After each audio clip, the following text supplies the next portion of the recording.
Good afternoon, everyone. President Trump's powerful efforts to secure our homeland are working.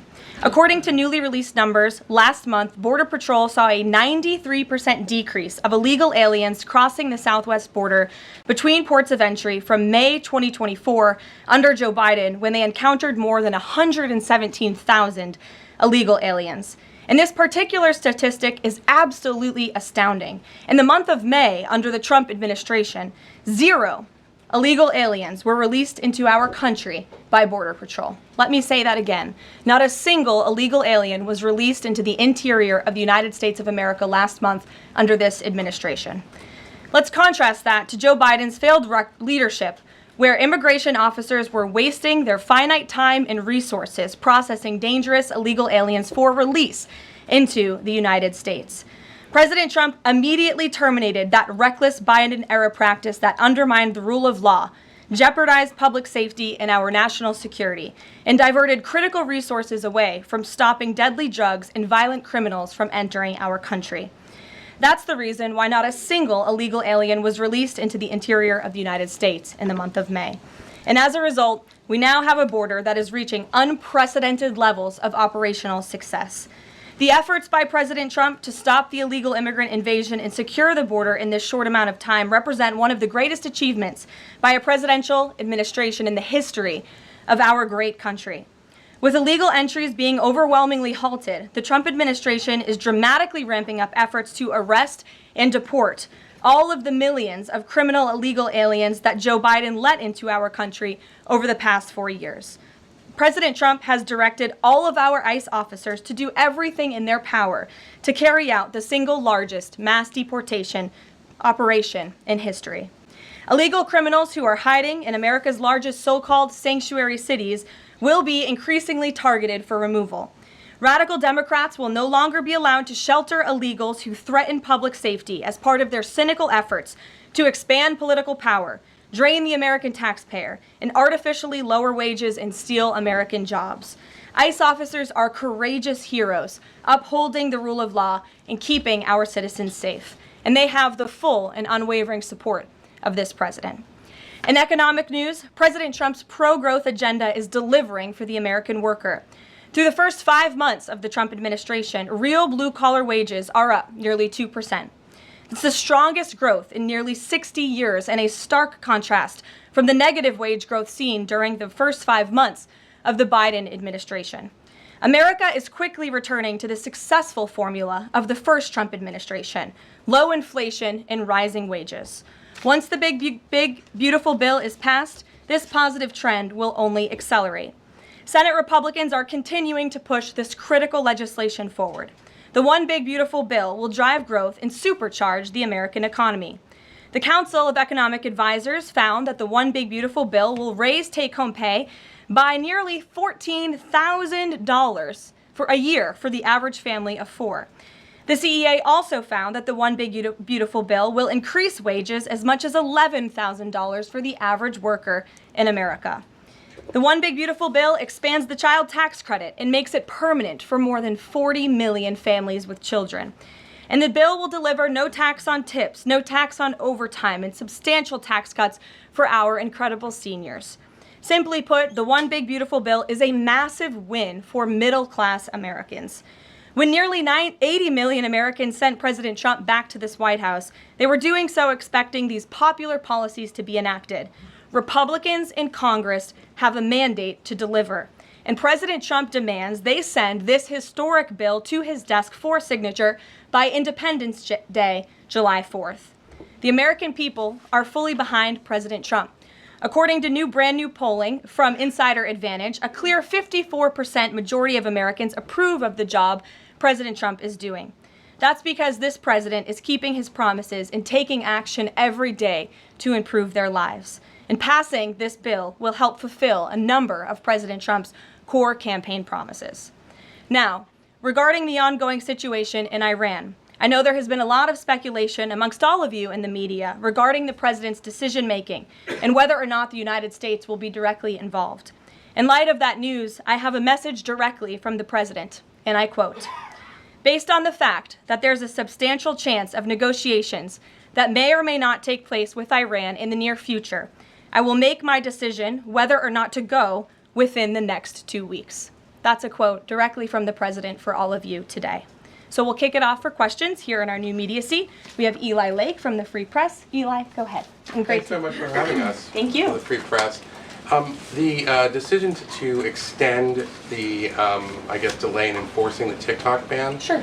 Can you talk about how the White House understands its constitutional authority in light of the Supreme Court's decision in January that said that the president had to enforce the ban? Sure. Well, as all of you know, because the president put it out on his Truth Social today, he did sign an executive order to extend the TikTok ban for 90 days. So in the effort to make a deal. And the White House counsel and the Department of Justice have reviewed this executive order, and I can get it for you. I think it's on our website by now. If it's not, my team will now put it up immediately. And you can read the language in that executive order. And the White House counsel's office and the Department of Justice strongly believe in the legal rationale for this executive order. They wouldn't have the president's pen hit it if they didn't. And the political reasoning for this, of course, is because the president made a promise to keep TikTok on. There are 100 million Americans who use this app. It's wildly popular. He also wants to protect Americans' data and privacy concerns on this app, and he believes we can do both things at the same time. So he's making an extension so we can get this deal done. Can I get a follow-up? Sure.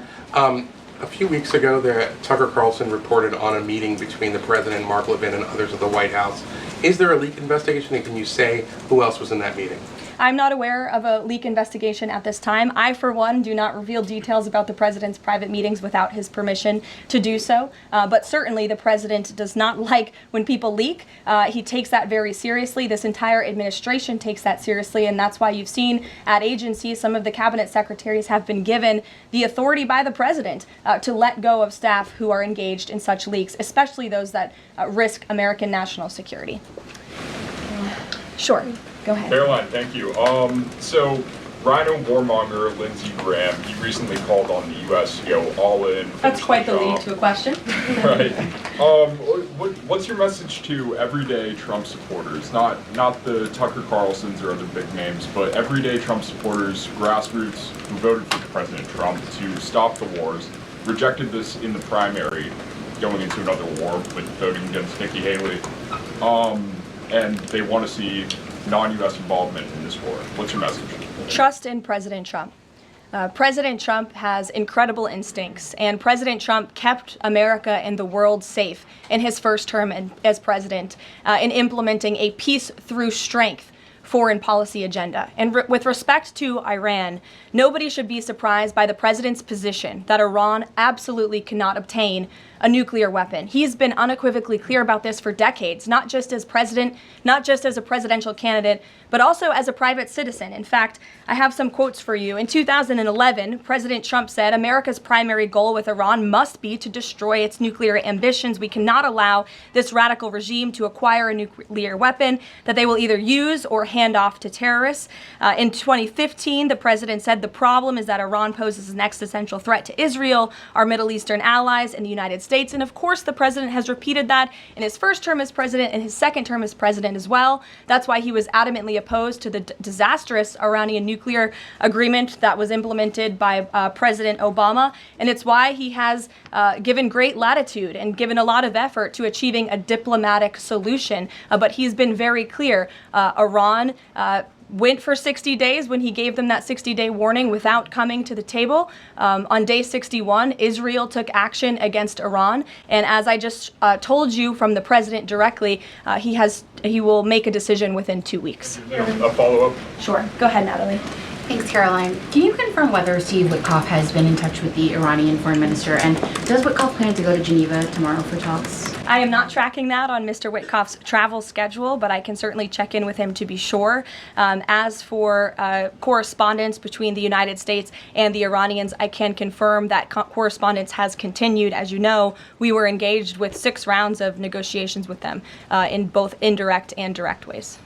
Thanks, Kelly. Just to clarify the president's statement just now, when he says that he'll make a decision in the next 2 weeks, is he saying that if Iran does not come back to the negotiating table within the next 2 weeks, that the president will strike? The president is saying that he will make a decision whether or not to go within the next 2 weeks. It's very clear and direct. And is he seeing any signs of progress? He obviously is holding out hope for negotiations, but is he seeing any inklings of progress that give him that hope that talks are still possible? Well, that's why he said in the statement that I just read for all of you, based on the fact that there's a substantial chance of negotiations that may or may not take place with Iran in the near future, he will make that decision within the next 2 weeks. What makes him think there's still a substantial chance, is my question. I'm not going to get into the reasoning and the rationale the president believes that, but that's his position, and he will make a decision within the next 2 weeks. Karoline. Sure. Thanks, Karoline. President Trump has said previously in regard to Russia, he's used this phrase about 2 weeks several times in terms of like, we expect like a 2-week deadline and then you give another 2-week deadline. How can we be sure that he's going to stick to this one on making a decision on Iran? Well, in those deadlines, as you've seen in respect to Russia, Ukraine, might I add, these are two very different, complicated global conflicts, as you know, that the president inherited from our previous incompetent president in the weakness of the previous administration. And the president has spent a tremendous amount of time and effort cleaning up these crises that were caused by the last administration's just complete dereliction of duty on the world stage and American weakness. Now we have American strength again. With respect to Russia and Ukraine, because of that American strength and the president's leadership, we have seen these two sides engage in direct negotiations. And the last time the president said 2 weeks, you saw Russia and Ukraine have direct negotiations for the first time in years. And so the president is always interested in a diplomatic solution to the problems and the global conflicts in this world. Again, he is a peacemaker in chief. He is the peace through strength president. And so if there's a chance for diplomacy, the president's always going to grab it. But he's not afraid to use strength as well, I will add. Francesca. Thanks, Caroline. What exactly would a deal with Iran need to entail? No enrichment of a uranium, and it would absolutely not, Iran is not absolutely not able to achieve a nuclear weapon. The president has been very clear about that. And by the way, the deal that Special Envoy Witkoff proposed to the Iranians was both realistic and acceptable within its terms. And that's why the president is sent that deal to them. To follow up on what you told Natalie, are the talks that the United States is currently having with Iran direct, or are those through intermediaries? And if so, which countries are acting as the intermediary right now? Out of respect for the ongoing discussions and negotiations, I am not going to get into the details of them. We've provided you confirmation for now. Go ahead. Sure, and then behind you too. Oh, okay. Thanks. Sorry. On the topic of negotiations and talks, does the president have any hopes or specific expectations for the talks tomorrow between European foreign secretaries and their Iranian counterpart? Well, certainly the entire world is on the president's side when it comes to the fact that Iran cannot obtain a nuclear weapon. This is something that pretty much all of humanity, except for the Iranian terrorist regime themselves, agree upon. And so the president expects that Europe will deliver that message directly to the Iranians. Why does President Trump believe that this 90-day extension on TikTok will provide more runway perhaps than the previous extensions that haven't led to a divestment deal? Because it's more time to make a good deal. Simple question. Dasha? Thank you so much. I know things are going day by day right now. The president wants maximum optionality. Is the possibility of the U.S. getting involved in regime change in Iran at all on the table at this point? And then I have one on as well. Sure. The president's top priority right now is ensuring that Iran cannot obtain a nuclear weapon and providing peace and stability in the Middle East. And on Medicaid, Caroline, Sure. The Senate put forward Medicaid provisions, particularly a lower cap on state provider taxes that hospitals have said would lead to mass closures, particularly in rural communities. Is the president willing to sign a bill that includes those provisions that Republican senators like Josh Hawley say will lead to hospital closures? Out of respect for the ongoing discussions that the White House is very much actively involved in with our friends in the United States Senate, I won't comment on that specific provision. Look, the bill hasn't been sent to the president's desk yet. There's more room for change. The president, for one, I will reiterate, has been very clear on his priorities with respect to Medicaid. He wants to see waste, fraud, and abuse ridden from the system to protect it for tax-paying citizens who deserve those much-needed benefits. He wants to prioritize the sick, the needy, the poor in this country who deserve those benefits, not the 1.4 million illegal aliens who are receiving them. And he wants to make sure this one big beautiful bill kicks those illegal aliens off of this program to preserve it and protect it and strengthen it for the American people. And the president has been very clear in that message to his friends in the Senate. Jackie. Thank you, Caroline. Sure. Logistically, if the Iranians are getting to Geneva, does that mean they've found a way to get to the White House? I am not going to get into hypotheticals, but as you heard from the president yesterday, they have expressed interest in doing so. There's a lot of Philip. pressure on the president to come to the aid of Israel. There's a lot of pressure on him to finish the job with force. How is he balancing the concern that if he doesn't choose to do that, that it would send a message to Xi Jinping about the U.S. commitment to Taiwan? Well, the president enjoys a very respectful and cordial relationship with China's president. He has long maintained that, even in his first term. And China and the United States share many strategic interests, both in terms of economics and also, of course, global affairs and foreign policy as well. However, when it comes to balancing these different viewpoints, the president is balancing a lot of viewpoints, and he is listening not just to other world leaders, but to his advisors and to people here in the country and the American people too. And I think that's what makes this president such a great leader, is his ability to listen and make a good decision on behalf of the American public based on his instincts and his experience. Don't forget, this is a president who was here before, and the world was a much more peaceful and stable place when he left office than when he came back in after the past 4 years of complete incompetence by the previous president. Philip, go ahead. Thank you, Caroline. Two quick questions. When the president says Iran is very close to a nuclear weapon, is he relying on U.S. intelligence or intelligence sharing from an ally to make that assessment? It is a fact, and the United States government maintains this fact, that Iran has never been closer to obtaining a nuclear weapon. And then if the U.S. were to take some type of military action, would the president go to Congress to seek war authority? I'm not going to engage in hypotheticals. I gave you the statement from the president. He'll make a decision within 2 weeks. Thank you, Caroline. Sure. Go ahead. Thanks, Caroline. Mary and then Elizabeth. Two questions, one on Iran and then the second on something Jasmine Crockett said this morning.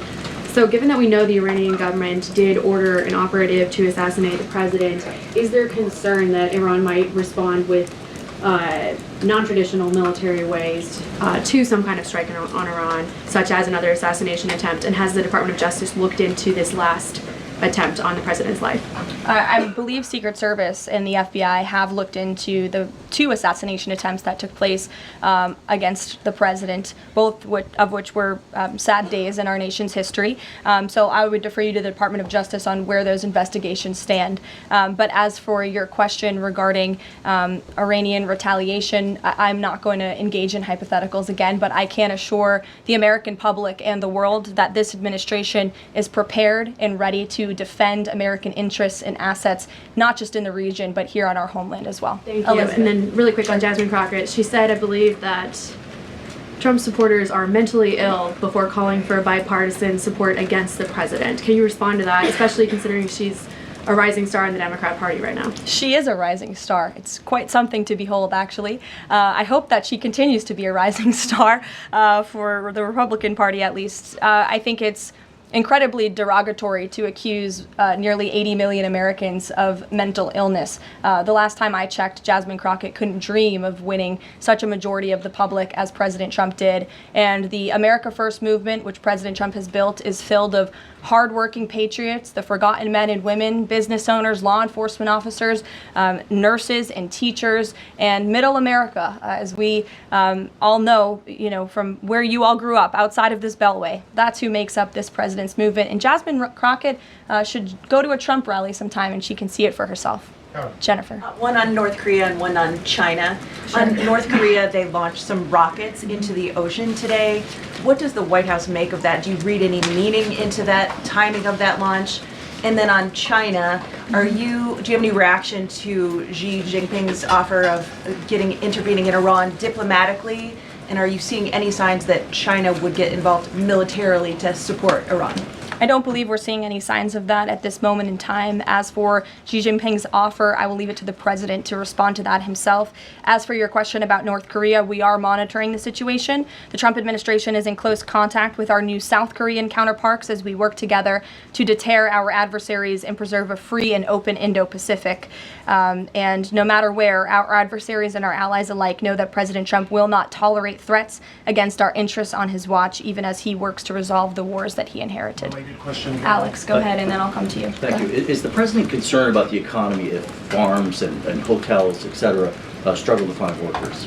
The president's always concerned about the economy. That's on his mind every day. He wakes up, he checks the markets, he checks wage growth. As I pointed out, it's a record high today for middle class and American workers. So the president's always wanting to ensure that we have a strong and robust economy for the American people and worker, and we do. As for the specific concerns regarding jobs, look, the president has made it very clear we need to remove public safety threats from the interior of our country, and that remains the focus and the priority of this administration when it comes to deportations, no matter where somebody works. If they're an illegal alien rapist or murderer that was allowed into this country in the past 4 years by this administration, the American people want those types of criminals to be deported from our country, and that's what the president is backing ICE to do.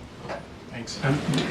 There was an apparent skirmish between the Chinese and the Philippines in the South China Sea. Just curious if you had any reaction to that, and if the steps you're taking towards the Middle East right now are reducing your capacity to deal with that situation. I believe that happened as I was preparing and coming out here, so we'll get you a response to that. Certainly we have one, and our teams are always monitoring situations all around the globe. Thank you, Caroline. One last question. When it comes to the president's position on foreign policy in general, is there a phrase that the White House has coined? Is there a Trump doctrine? Does the president like to talk about this? Anyone here in the White House talking about this? And if so, if there is something akin to a Trump doctrine, how would you define it? America first, always. And with that, I think I'll leave you. I know there's a lot of news in the world right now. As you know, our team is always here to answer your questions, and the president, I am sure, will take more questions from you guys at some point this week, as he always does in the effort of transparency. I appreciate your being here on a federal holiday, and we'll see you later. Thank you. Thanks, Caroline. Thank you, Caroline.